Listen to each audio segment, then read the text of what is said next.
Assalamualaikum warahmatullahi wabarakatuh.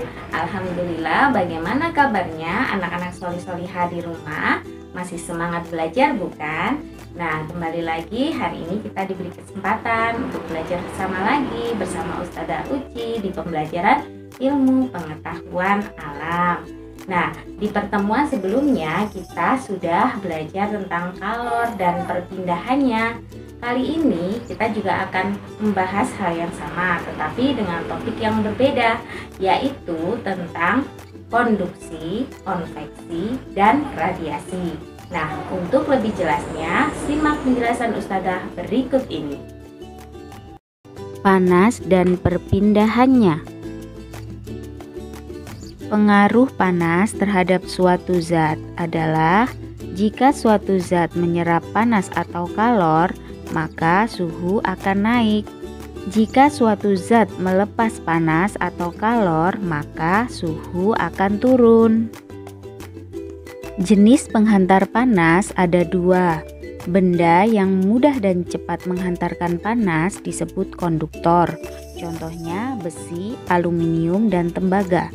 Benda yang sulit dan lambat menghantarkan panas disebut isolator. Contohnya kayu, plastik, dan karet. Panas dapat berpindah dengan tiga cara, yaitu konduksi, konveksi, dan radiasi. Konduksi adalah perpindahan panas tanpa disertai perpindahan zat perantara. Jadi hanya panasnya saja yang berpindah. Konduksi terjadi pada zat padat. Contohnya saat kalian memanaskan besi panjang. Panas akan mengalir dari ujung yang terkena api hingga ke ujung yang kalian pegang. Agar kamu lebih mudah memahami peristiwa konduksi, mari kita lakukan kegiatan ini. Peristiwa konduksi dapat diumpamakan dengan kegiatan memindahkan buku secara estafet yang dilakukan oleh kamu dan teman-temanmu. Buku yang dipindahkan secara estafet kita umpamakan sebagai kalor dan orang yang memindahkannya sebagai zat perantaranya.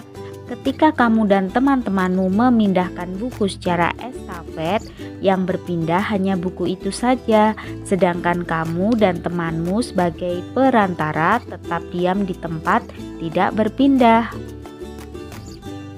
Peristiwa konduksi dalam kehidupan sehari-hari contohnya adalah setrika. Bagian bawah setrika terbuat dari logam yang bersifat konduktor, yaitu mudah menghantarkan panas. Contoh lain peristiwa konduksi dalam kehidupan sehari-hari adalah ketika kalian mengaduk kopi panas dengan sendok logam. Maka nanti ujung dari sendok yang kalian pegang akan ikut panas. Itu adalah contoh dari peristiwa konduksi. Contoh lain dari peristiwa konduksi adalah saat kalian memanaskan mentega.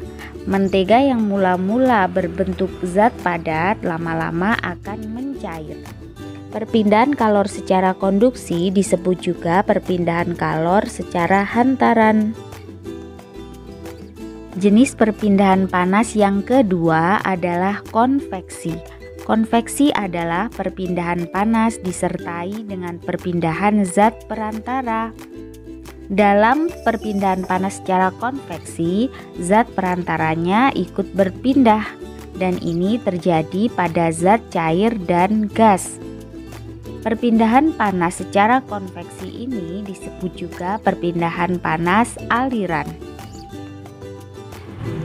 Perpindahan secara konveksi dapat diumpamakan dengan kegiatan memindahkan setumpuk buku dari satu tempat ke tempat yang lain.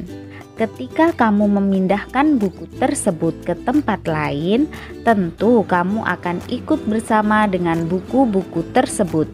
Jika buku-buku itu diumpamakan sebagai energi panas dan kamu adalah medianya, maka perpindahan kalor dengan cara konveksi akan menyertakan perantaranya.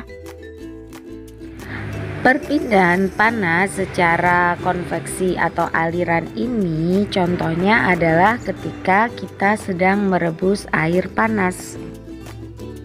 Pada saat merebus air panas, bagian bawah air yang lebih panas akan naik ke atas, sedangkan bagian air yang dingin yang di bagian atas itu akan turun.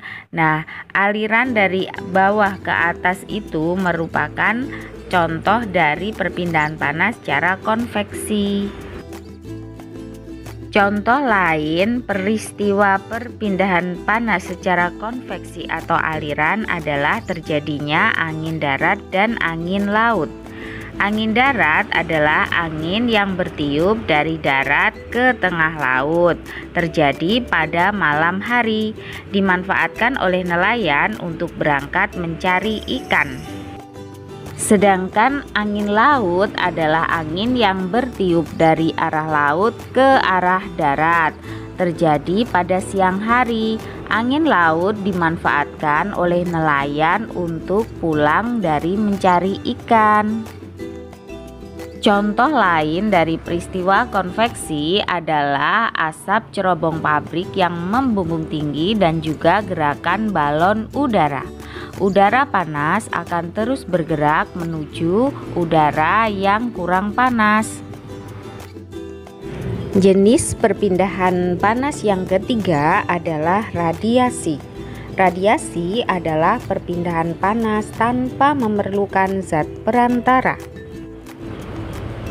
Contoh peristiwa radiasi dalam kehidupan sehari-hari, misalnya ketika kalian sedang duduk di dekat api unggun, apa yang kalian rasakan? Nah, betul sekali, badan kalian pasti terasa hangat ketika duduk di dekat api unggun.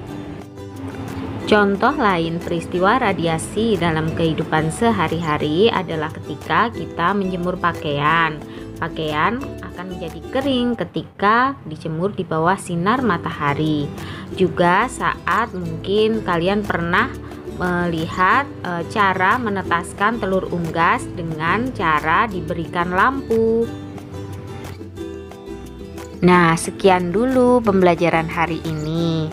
Tugas untuk kalian di rumah, yang pertama, jelaskan pengertian dari konduksi, konveksi, dan radiasi. Kedua, berikan contoh peristiwa konduksi, konveksi, dan radiasi masing-masing 2 contoh ya. Nah, silakan ditulis dan difoto. Jangan lupa untuk mengirimkannya ke Ustazah Uci ya. Nah, Ustazah ucapkan terima kasih untuk kalian yang tetap setia belajar bersama Ustazah. Nah, kita akhiri pembelajaran hari ini dengan mengucapkan hamdalah bersama-sama. Alhamdulillahirabbil alamin. Nah, Ustazah akhiri. Mohon maaf jika Ustazah ada salah-salah kata. Wassalamualaikum warahmatullahi wabarakatuh.